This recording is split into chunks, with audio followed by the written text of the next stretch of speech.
Элтээрдин эфирдик сапарын атам менен энеме берүүсү улантат. Аны мен Абдим Маматжанов алып барам. Саламатсыздарбы? Урматтуу көрүүчүлөр, биз бүгүн Жапалак айыл аймагына караштуу Кеңеш айылына келдик. Дал ушул айылда өрнөктүү өмүр сүргөн, калкка кадыры сиңген баатыр эне уул кызды тарбиялап, азыр уулдан урмат көрүп, кыздан кызмат көрүп, үй төрүндө неберелерди эркелетип, бактылуу карлыктын доорун сүрүп жаткан Токтокан энебизге келдик. Дал ушул энебиздин турмуш тажрыйбасынан, бактылуу мүнөттөрүн сиздерге бөлүшөбүз. Кызыктын баары алдыда биз менен бирге болуңуз. Таги ошо суу көлдөгөн жерден, көлдүн өзүнөн болом, ортосунан. Азыркы Папан суусактагыч турган жерде сиздердин айыл болчу. Ооба. Сен кимсиң деп мени мынтип дейт эле. Белгилүү үлгүлүү үй бүлөлөрдөн көп балалуу баатыр эне Умтулуп сен туруп тур, мен жанчам дейт. Анан калтак жейт.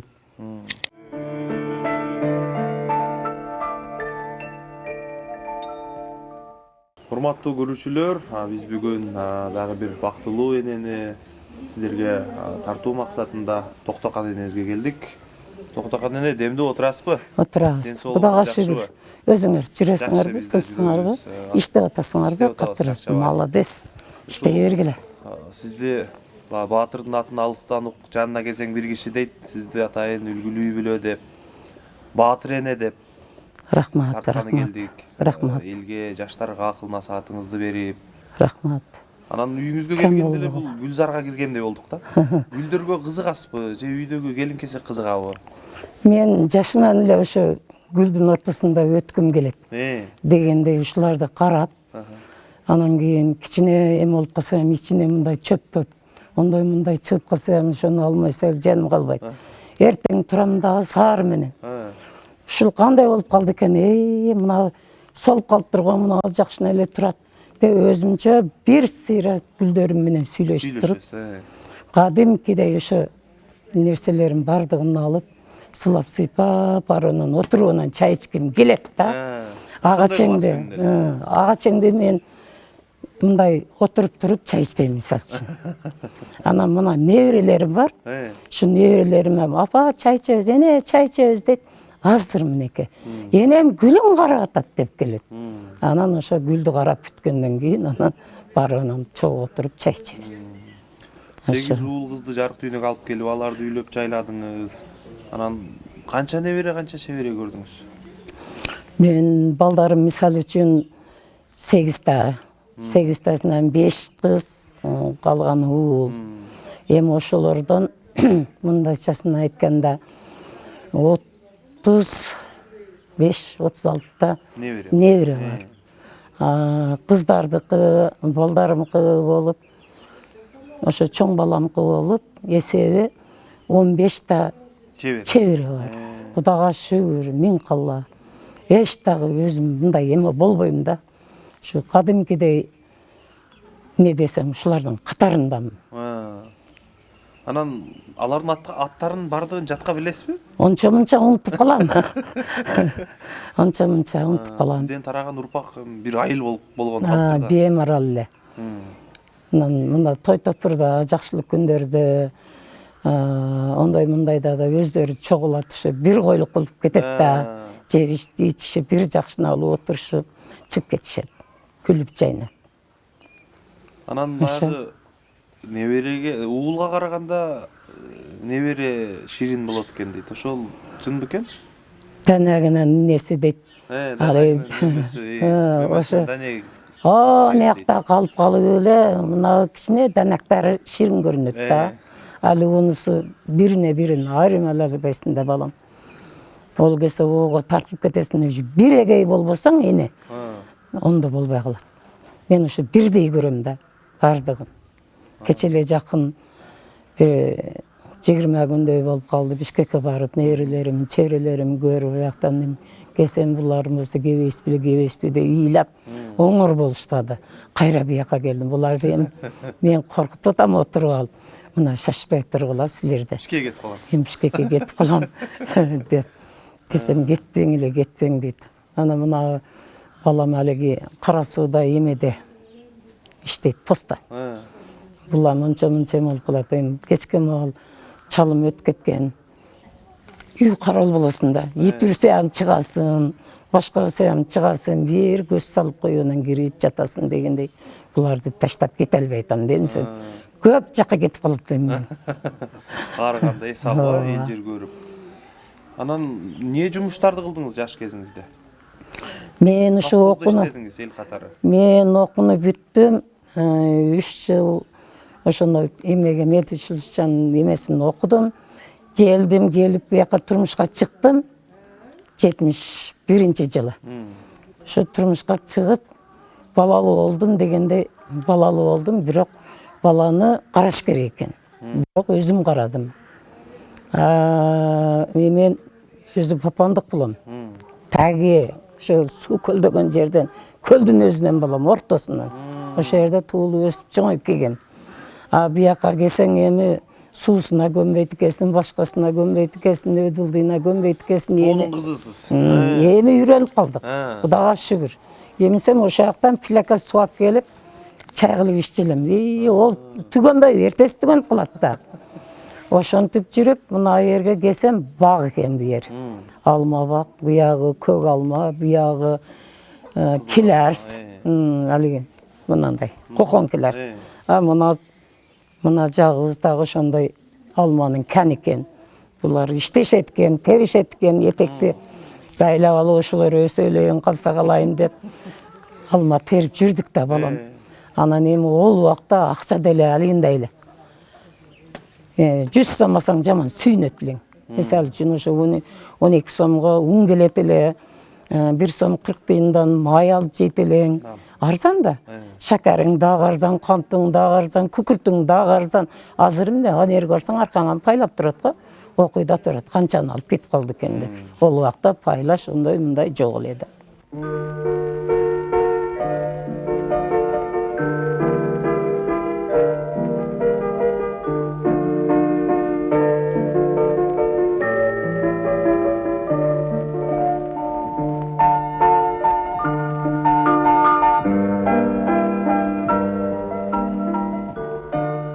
Спесиңиз менен иштебедиңизби? Жок, аякта иштейм. Уну бала карабаса, уну таштап койсоң үйдө алгандай болот да. Кантип иштейсиң? Иштей албайт экенсиң да. Ошо эден эле калды. Ассалам алейкум деп мынашыларды көтөрүп жүрүп чоңойтуп, мына 3-чү кызым мына кетип бараткан. Ошо калгандары бардыгы азыр эми Москва дейт экен. Москвага мен бир чыгып калган экен. Мына үйлөрдү алышып атат, кыздар дагы эле, балдар дагы эле. Ошо үй жайлуу болуп калсын деп булардын балдарынан багып көрдүм. 8 таны бактым. Уул кыздар болуп. Эми ошолор мына үйлөнүп атат азыр. Карманып алсын ошолор. Карманып алсын, үйлүү жайлуу болуп алсын деп. Бирисин үйлөдүм эле азыр бир балалуу болуп калды, эми Москвада тирилик кылып атат. Кече жакында бирөөсүн үйлөп Бишкекке жеткирип келдим. Кой, апаң менен тирилик кыл десем, жок, буякта мен жашай албайт экенмин, ошака барам деп атат, золлук кылып. Эми келсе, да бир жерде отурат, эмне кыласың? Оны эми үй ал деп атабыз. Ошо. Анан өзүңүз папанын кызымын деп калдыңыз. Азыркы папан суусактагыч турган жерде сиздердин айыл болчу. Ооба, айыл. Рассасон айыл болот. Айыл болчу, оны Федоров мектеби деп биз бир 4 километр, 5 километр жерге барып окуп келет элек. Ошо жерге сумкабызды көтөрүп барып, ошо жерден кайра келип эме кылат элек. Азыр ондой болгондо чыдабайт. Маршрутам жок, машина дагы жок, эчтеке жок да ол убакта. Ошентип жүрүп бүтүрүп ошо суу сактагыч кече кийин эле болду ол. Суу сактагыч. Ал жерде орустар баягы эмени тосуп, сууну дамдагандан кийин мектептемдердин алдынан чыгарды да. Алип мектеби барга, ошонун нарагы бардыгы татарлар дейт. Биз Татаратка конуп калган экен, илгери бир татар келип жашап калып. Татар дешонан татар болуп. Азыр эми ошол жерде бардыгы көчүп келген. Онун калганы мына эмеде. Бөрү деген жерде, Папан. Азыр биз отурган жер теп-тегиз суунун ортосунда. Азыр эми баягы жаштыгыңызды, балалыгыңызды, туулган жерди сагынганда барып Папаңга барып турасызбы? О жакта мен уруктарым бар, ака-үкөлөрүм бар, абам балдары бар. Олорго тез-тез каттап турам. Барып көрөм, точно эле. Ошол өзүбүз отурган жердин мындай тушунда, пасыракта. Ошол жерге барып өзүмчө таң кылам да. Ошол жерде ham отурган экенбиз да. Атам менен ошол жерде жашаган экенбиз, апаларыбыз менен. Ошол жерден чоңоюпбуз, ошол жерде жүрүпбүз деп. Ушундай болот экен да балам. Анан өзүңүз апа болдуңуз, эне, тайене болдуңуз. Анан ушул өзүң башыңа келмейин түшүнбөйсүң дейт го, ата-эненин кадырын балам балалуу болгондо билесиң дейт. Азыр эми ата-эненин кадырын дагы да барктап, көбүрөөк мындай сагынган учурлар болобу? Болот, эми биздикилер өтүп кетти да бардыгы. Мына 21 жыл болду мен апам өткөнүнө. Атам качан эле өтүп кеткен. Мына караганда жетим калган жаман болот экен. Эмне дегенде өзүң эле бир калат болот экенсиң да. Аны кичинесинде өтүп кетсе, о билинбейт, баягы ойноо бала наракка беракка болуп жүрө берет экенсиң, сезбейт экенсиң. Мына чоңойгондо өтө кыйын болот экен. Мен апама мисал үчүн, атам менен апама пенсиясын шундай кылып алып келет эле, бардыгына бөлүп берет эле. Мен да барып калсам, мага да берип аракет кылат эле да алды. Жок, мага керек эмес. Бизде бар.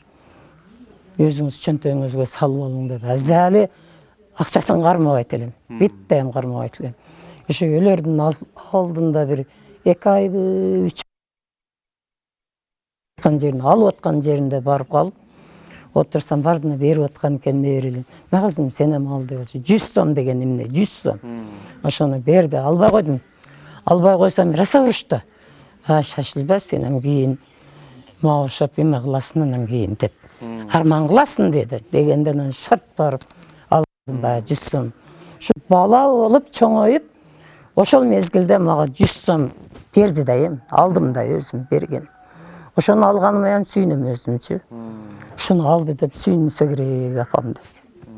Ушундай экен да. Апаң бар кезде сырың апаң айтып, ал ишеничтүү сырдашың да. Апаң айтсаң, ал ишенимдүү адам, ал эч кимге айтпайт. Айтпайт да. Кайгыңы тең бөлүшөт. Башыңа мүшкүл түшсө деле апаң айтасың, кубанычыңды деле апаң айтасың да.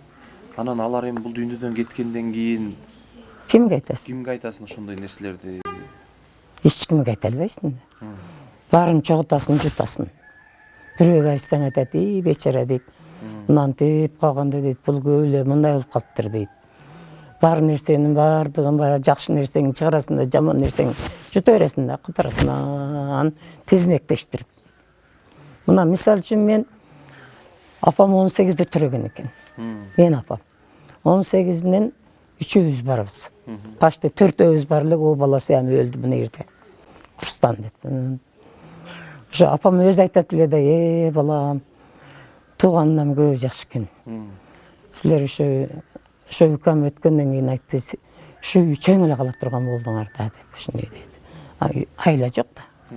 Биз аркасынан кете албасак, барсак албаса, башка кылбаса, ажал келсе өзүбүздүн мындай карап туруп, кой сени алып кетели десе кете беребиз да. Эмне?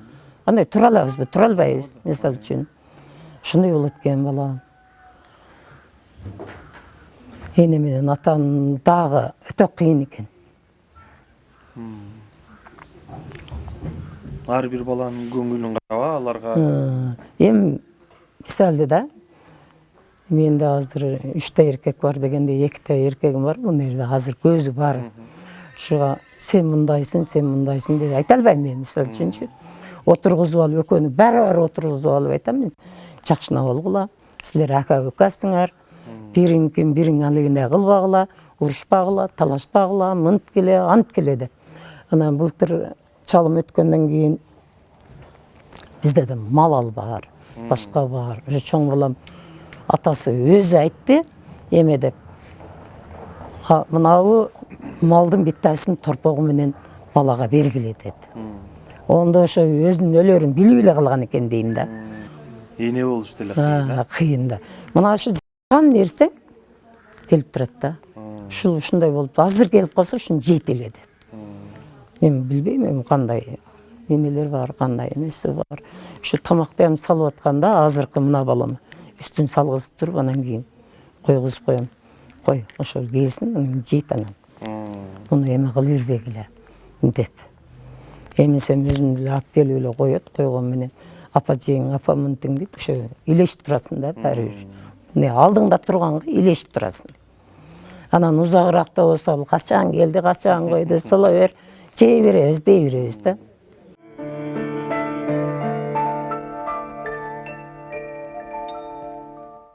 Ата-энема менин бейишим, озантканда жашоо жемишим, бактылуу да кылган ата-энем, барынан да кымбат мен үчүн. Ата-энема жылдыз ай күнүм, аларсыз да жашоом кайгымын. Ата-энема бир тал чачына, арзубайта дүйнө байлыгын. Ата-энема бир тал чачына, арзубайта дүйнө байлыгын.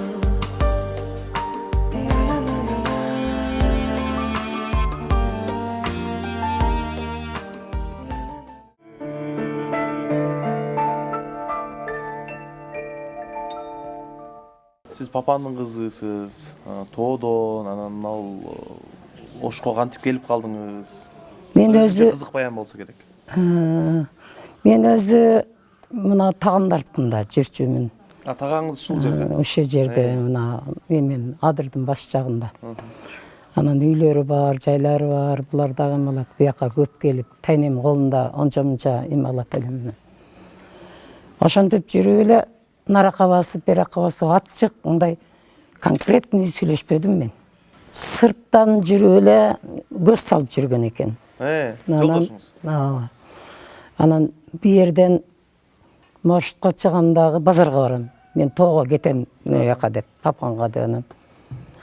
Жолго чыккан жерде катта мост бар го, ошол жерде кармап алып эле машинага салып алышып арабанга алып качып кетип калганда. Арабанда 1 ай 10 күн турдум. Анан буяка келди. Анан ошо менен жашап калдык да, эмне болот анан? Ошондо бир эле жолу көргөнсүз. Алып качканда эле көрдүңүз. Ода да сырттан эле көрүп жүргөн экен да өзү. Армияны бүтүрүп Сиз айтам, сиз ошондо эле көрдүңүз. Мен көрбөй нетпей эле тийген бу. Ошо алып качып кеткен боюнча эле.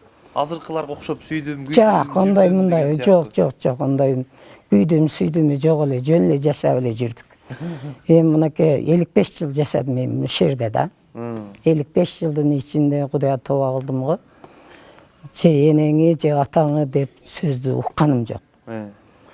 Эмне үчүн укпадың десең, анаяктан келатканда кырып келсе качасың да, мисалы үчүн. Жол берип койсоң, тынч, баары жок. Онда кичине али жаш молунда кичинеден алигинде урубасың, анаяктан келип бакырып-кыйкырып. Анан кийин үйгө келгенде мен келдимби дейт эле. Сен кимсиң деп мени мынтип дейт эле. Мен токтогонмун да десем, үйгө келипмин дейт эле. Ошо ойдон уктайт эле, кайра туруп кетет эле. Анан Амет талада жүргөндө эми бирөө жарым менен урушуп, же болбосо бир нерсени айтып койгон болчусу, ошол жерден түк бойдон келбейт эле да. Баары урушуп, талашып, алигинде жеңип анан келет эле үйгө келгенде. Мына билет, мисалы үчүн туугандары, бияктарды эле билсе керек баардыгы. Ошо. Анан эми жаман сөзүн укпадык, башка эме көрбөдүм. Ал бирөө айтмакчы, ондой мындайын жок. Киресе жийине келгенде өлүп кет дейт эле. Ушундан башка сөз укпайт элем мен, мисалы үчүн. Мына өтүп кеткенден кийин бирөө сурады, мага неме суроо берди да. Аш деди, десем айтты. Ушу паланчадан калтак жедиңби деди. Деди эле. Мен калтакты көргөнүм жок дедим. Мен жегеним жок, көргөнүм жок, мен арманда эле калып калдым дедим. Калтак деген Кандай болот экен? Кандай болот экен деп мен өзүм арманда эле калып калдым, оягын билбейм дедим. Анан айтып атпайсызбы 55 жыл бирге түтүн булаттык, бирге жашадык. Анан ошол жылдын ичинде бир катуу же сөкпөдү, же атага келбеди, же энеге келбеди. Анан таяк деле жеген жокмун дейт да. Эми ошол эркектер мисалы азыркы заманда жаш кыздарды өлтүрүп коюп аткан, аялынын мойнуна дөңгөлөк асып уруп аткан. Бул неден деп ойлойсуң? Себеби неде? Эми мисал үчүн мунун себеби баягы сүйлөсө каяшап сунат. Анан болбосо бир нерсеге бир такай жоопту ояктан бияктан калбайт экөө барабар. Ынтылып сен туруп тур мен жанчам дейт. Анан калтак жейт.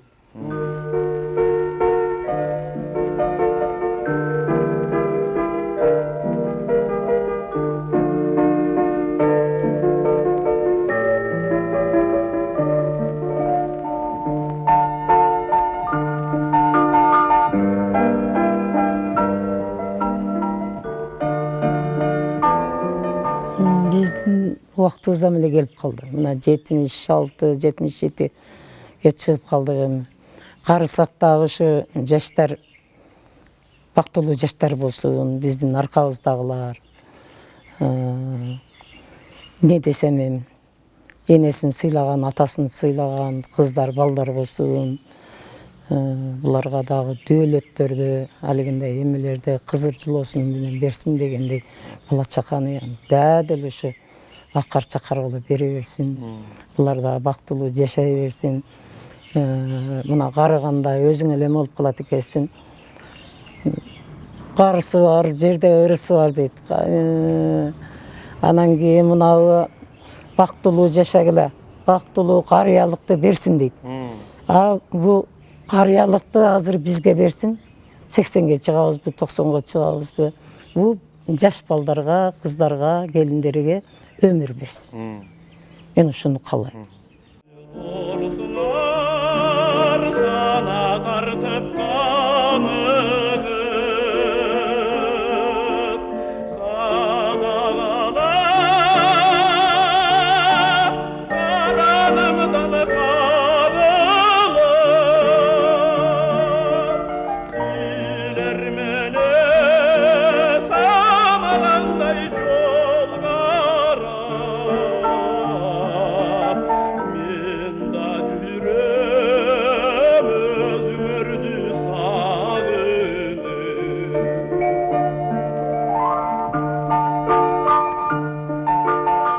Эми бул досум жөнүндө айта турган болсом, ушул айылдын белгилүү үлгүлүү үй бүлөлөрдөн көп балалуу баатыр эне учурунда балдарын, кыздарын турмушка таттыктуу кылып тарбиялап, азыр балдары, кыздары мамлекет үчүн, эл үчүн кызмат кылып жакшы жүрүшөт. Алар дагы бала чакалуу болуп жүр. Досум ушу балдарынын оозурун, урматын көрүп атат. Ушуларга урматын көрүү Кудай Таала ата кылган экен, көрүп атат. Эми биздин карым катнаштарыбыз аябай жакшы. Бир жерлерге топтолуп барып, өзүбүзчө отуруп, жакшы сөздөрдү айтып жүрөбүз. Дегенибиз мына элде нарк насил, үрп адаттарды жайылтуу биздин максатыбыз. Ак элечектерди кийип алабыз. Анан эми салттарды эле карасак жоголуп кетет. Ошолорду кайра улуттук салт, каада салттарды кармап калыш үчүн көп жерлерге барып, ушундай чогулуп, бири-бирибиздин ойлорубузду бири-бирибиз толуктап жүрөбүз. Апа, туғаныңыз менен, туғаныңыз құтты болсын, өміріңіз ұзын болсын, бақытыңызға бар болun. Рахмат. Amin. Bildiğinizin tek maksatını versin. Daima işin ileri olsun, saf oldular, genç oldular, var oldular, bay oldular diye için onların gülüp için böyle sağ salamat oynar, gülüp cürüyorum.